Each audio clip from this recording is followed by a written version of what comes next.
বন্ধুরা, আপনারা হয়তো জানেন যে বাংলাদেশ কিন্তু পাকিস্তানের JF-17 থান্ডার ব্লক 3 মডেলের বিমানটির সিমুলেটর হাতে পেয়েছে।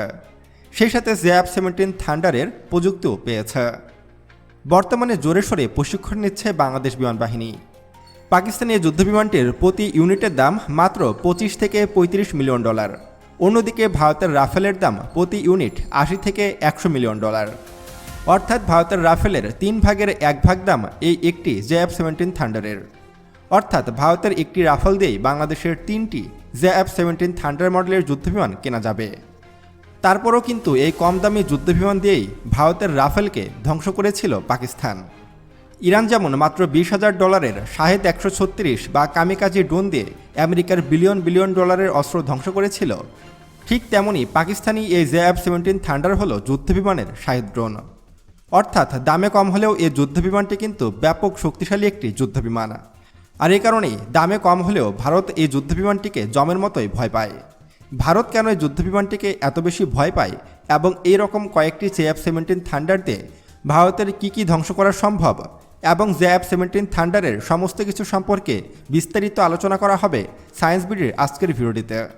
আপনি যদি আজকের এই ভিডিওটি সম্পূর্ণ দেখেন তাহলে JF-17 থান্ডার সম্পর্কে আপনি A to Z ধারণা পাবেন।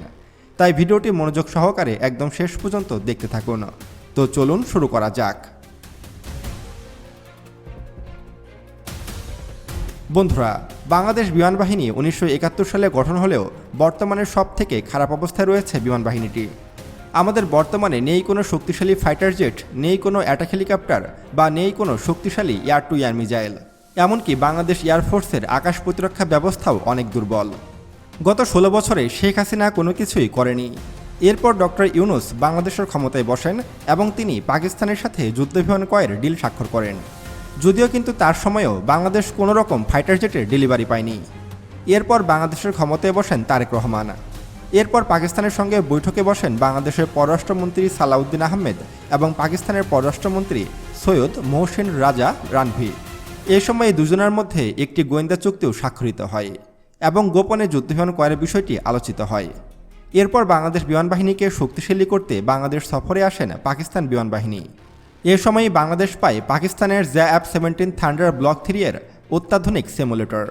সিমুলেটর হলো সেই জিনিস যেটা ঘরে বসেই যুদ্ধবিমান ওড়ানোর সব কিছু শেখা যায় এবং বর্তমানে সিমুলেটর এতটাই উন্নত হয়ে গেছে যে আসল যুদ্ধবিমান চালানোর আগেই সিমুলেটর দিয়ে প্রশিক্ষণ দেওয়া হয়। কীভাবে মিসাইল ফায়ার করতে হয়, কীভাবে শত্রুপক্ষের টার্গেট লক করা হয়, কীভাবে শত্রুপক্ষকে ধোঁকা দেওয়া যায়, কীভাবে ডগ ফাইট করতে হয়, সব কিছু এখন সিমুলেটরের মাধ্যমে করা যায়। বর্তমানে জোরে সোরে বাংলাদেশ বিমান বাহিনী এই সিমুলেটরের মাধ্যমে প্রশিক্ষণ নিচ্ছে। অর্থাৎ যখনই পাকিস্তানের JF-17 থান্ডার বাংলাদেশের মাটিতে ল্যান্ড করবে তখনই কিন্তু বাংলাদেশ সরাসরি যুদ্ধের জন্য প্রস্তুত হয়ে যাবে। বন্ধুরা, তবে এই JF-17 থান্ডার ক্রয়ের মাধ্যমে ভারতকে একটি কঠিন শিক্ষা দিল বাংলাদেশ। আপনাদের নিশ্চয়ই মনে আছে গত কয়েকদিন আগেই কিন্তু ভারত তাদের অগ্নি 6 এর পরীক্ষা করেছিল বঙ্গোপসাগরে, যেটা বাংলাদেশের কক্সবাজার থেকে স্পষ্ট দেখা যাচ্ছিল। অর্থাৎ বাংলাদেশকে ভয় দেখানোর জন্যই কিন্তু ভারত এই কাজটি করেছিল। এবার বাংলাদেশ যে পাকিস্তানের কাছ থেকে JF-17 থান্ডার ক্রয় করছে সেগুলো কিন্তু একসাথে ভারতের উপর দিয়েই উড়ে আসবে। অর্থাৎ ভারতীয়রা তাকিয়ে তাকিয়ে আকাশের দিকে দেখবে যে বাংলাদেশ ভয়ঙ্কর যুদ্ধবিমানের ডেলিভারি নিচ্ছে। বিষয়টা অনেকটাই আতঙ্কের। যে ভারতীয়রা বাংলাদেশকে কোনো দেশই মনে করতো না, তাদের মাথার উপর দিয়ে যখন বাংলাদেশি শক্তিশালী ফাইটার জেটগুলো উড়ে আসবে তখন তারা ভয়ে আঁতকে উঠবে। বন্ধুরা, এবার চলুন জেনে নিই JF-17 থান্ডার ব্লক 3 কতটা শক্তিশালী, এটি কি মিসাইল বহন করতে পারে এবং এর সক্ষমতা কতটুকু, এবং এটি কোন দিক থেকে রাফেলের চেয়ে এগিয়ে আছে সে বিষয়টিও আপনাদের সামনে তুলে ধরব। বন্ধুরা, JF-17 থান্ডার কিন্তু লং রেঞ্জ থেকে শুরু করে শর্ট রেঞ্জ সব ধরনের এয়ার টু এয়ার মিসাইল ব্যবহার করতে পারে। এছাড়াও এটি মেরিটাইম স্ট্রাইকেও পারদর্শী। বাংলাদেশ পাকিস্তানের কাছ থেকে যে JF-17 থান্ডার ব্লক 3 ক্রয় করছে সেটা এয়ার টু এয়ার মিসাইল হিসেবে ব্যবহার করে PL-15E very long range air to air missile, যেটির রেঞ্জ প্রায় 300 কিলোমিটার এবং এটি চীনের তৈরি অত্যাধুনিক পঞ্চম প্রজন্মের একটি এয়ার টু এয়ার মিসাইল। আর এই মিসাইল দিয়েই কিন্তু ভারতের রাফেলকে ধ্বংস করেছিল পাকিস্তান। এবার আসি ভারতের রাফেলের কাছে। ভারত যে রাফেল যুদ্ধবিমান নিয়ে এত বেশি গর্ব করে এবং এত দাম দিয়ে তারা এই যুদ্ধবিমানটি ক্রয় করেছে, আর সেই রাফেল যুদ্ধবিমানটি এয়ার টু এয়ার মিসাইল হিসেবে ব্যবহার করে Meteor air to air missile, যেটির রেঞ্জ মাত্র 150 কিলোমিটার। অর্থাৎ বাংলাদেশ যে মিসাইলটি ব্যবহার করবে PL-15E মডেলের মিসাইল, তার অর্ধেক রেঞ্জ এই মিসাইলের। অর্থাৎ কখনো যদি বাংলাদেশের ZF-17 থান্ডার ব্লক 3 ভারতের রাফেলের সম্মুখীন হয়, তাহলে রাফেল বুঝে ওঠার আগেই অনেক দূর থেকে ফায়ার করবে ZF-17 থান্ডার। আর আকাশ যুদ্ধে যে আগে ফায়ার করবে সেই যুদ্ধে জয়লাভ করবে। অর্থাৎ যখন ZF-17 থান্ডার PL-15E মডেলের মিসাইল লঞ্চ করবে, তখন তা ডিটেক্টই করতে পারবে না ভারতের রাফেল যুদ্ধবিমান, এবং মাঝপথে ধ্বংস হয়ে যাবে ভারতের রাফেল। অর্থাৎ বাংলাদেশের ক্রয় করা ZF-17 থান্ডার ব্লক 3 দামে অনেক সস্তা হলেও সেটি ব্যাপক কার্যকরী একটি যুদ্ধবিমান। আর বিশেষ করে এই যুদ্ধবিমানে যে মিসাইলগুলো ব্যবহার করা হয় সেগুলো যথেষ্ট শক্তিশালী, কারণ সেগুলো চীনের তৈরি। অপারেশন সিন্দুরে আমরা দেখেছি পাকিস্তানি যুদ্ধবিমানগুলো কীভাবে ভারতের রাফেল সহ একাধিক যুদ্ধবিমানকে শুটডাউন করেছে। প্রায় 8টি ভারতীয় যুদ্ধবিমানকে শুটডাউন করেছিল পাকিস্তান বিমান বাহিনী। আর আপনি জানলে আরও অবাক হবেন, ZF-17 থান্ডার কিন্তু একটি মাল্টিরোল এয়ারক্রাফট। এটি যে শুধু PL-15E মডেলের মিসাইলে ব্যবহার করে তা কিন্তু নয়। PL-15 ছাড়াও এটি ব্যবহার করে মিডিয়াম রেঞ্জের PL-10E মডেলের মিসাইল, যেটির রেঞ্জ মাত্র 100 কিলোমিটার। এছাড়াও এটি শর্ট রেঞ্জের মিসাইল হিসেবে ব্যবহার করে PL-5E মডেলের ভেরি শর্ট রেঞ্জের মিসাইল, যেটির রেঞ্জ মাত্র 50 কিলোমিটার। এগুলো হলো primary air to air missile ZF-17 থান্ডারের। এছাড়াও এটি কিন্তু এন্টিশিপ এবং স্ট্রাইক রেঞ্জে বিভিন্ন ধরনের বোমা বহন করতে পারে। এমনকি এটি ক্রুজ মিসাইলও বহন করতে পারে। আর ক্রুজ মিসাইলগুলো হলো এমন ধরনের মিসাইল যেগুলো দ্বারা সাগরে থাকা যুদ্ধজাহাজ এবং ভূমিতে থাকা বিভিন্ন সেনাঘাঁটি উড়িয়ে দেওয়া যায়। এই যুদ্ধবিমানটি ক্রুজ মিসাইল হিসেবে ব্যবহার করে CM-400 AKG মডেলের ক্রুজ মিসাইল।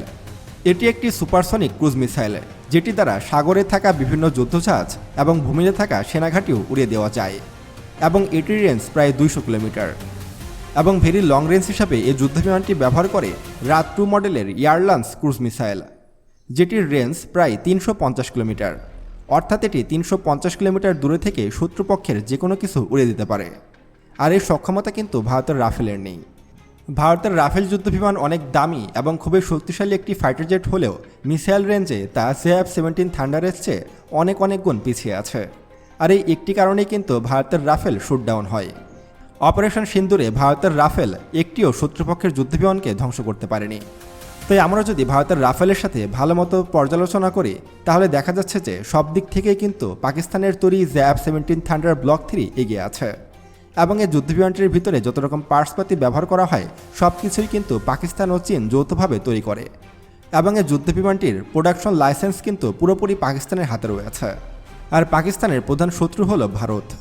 আর বাংলাদেশ যেহেতু ভারতের সাথে যুদ্ধে জড়াতে পারে, সেহেতু ভারতের বিরুদ্ধে এই যুদ্ধবিমানটি ব্যাপক হারে ব্যবহার করতে পারবে বাংলাদেশ। এতে কোনো রকম বাধা বা নিষেধাজ্ঞা কোনো কিছুই দেবে না পাকিস্তান, উল্টো আরও বাংলাদেশকে বিভিন্নভাবে সাপোর্ট দেবে পাকিস্তান। তাই আমি মনে করি যে কম দামি হলেও পাকিস্তানের তৈরি এই ZF-17 থান্ডার বিশ্বমানের একটি যুদ্ধবিমান। আর বাংলাদেশ বিমান বাহিনীর এই যুদ্ধবিমানটি ক্রয় করা একটি সঠিক সিদ্ধান্ত। বাংলাদেশ মূলত তাদের বহরে থাকা যে F-7 ফাইটার জেটগুলো রয়েছে সেগুলো রিপ্লেস করার জন্যই পাকিস্তানের কাছ থেকে এই ZF-17 থান্ডার মডেলের ফাইটার জেটগুলো ক্রয় করছে।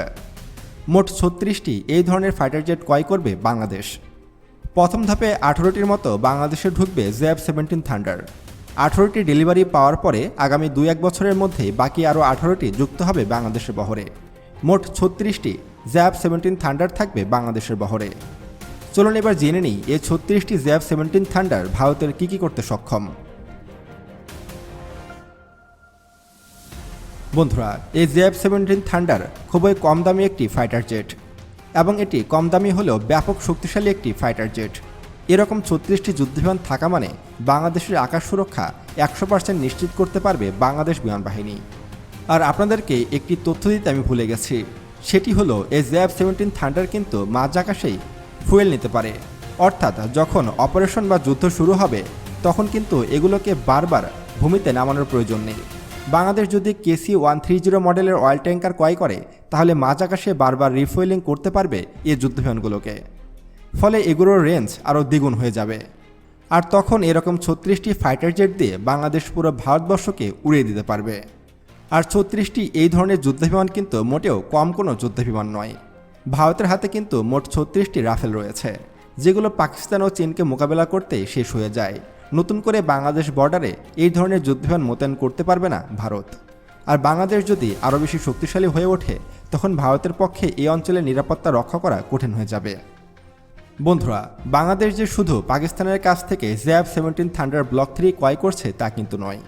JF-17 থান্ডার ছাড়াও কিন্তু চীনের তৈরি J-10C ফাইটার জেট ক্রয় করতে চলেছে বাংলাদেশ, যেগুলো JF-17 থান্ডারের চেয়েও অনেক বেশি অত্যাধুনিক এবং অনেক বেশি শক্তিশালী।